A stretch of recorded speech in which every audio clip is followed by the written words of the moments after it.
రేవంత్ రెడ్డి గారు స్పష్టం చేయాలి. మీ ఆది నాయకుడు రాహుల్ గాంధీ గారు ఏ కులానికి సంబంధించిన వ్యక్తి, ఏ మతానికి సంబంధించిన వ్యక్తి, ఏ దేశానికి సంబంధించిన వ్యక్తి, ఆయన బీసీయా, ఎస్సీయా, ఎస్టీయా, ఫార్వర్డ్ క్యాస్టా? స్పష్టం చేయండి మీరు.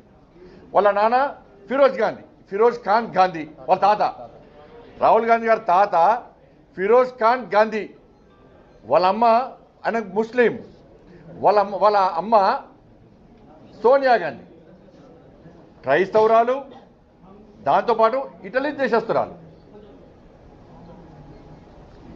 మరి రాహుల్ గాంధీ మీద చర్చ జరగాలి.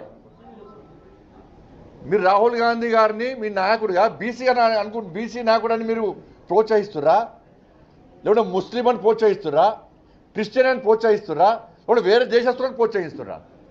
ఏ దేశస్తుడు, ఏ మతం, ఏ కులం లేదు అనకు, మతం లేదు, ఓ జాతి లేదు, ఒక దేశం లేదు. చర్చ జరగాలి, దాని మీద చర్చ జరగాలి.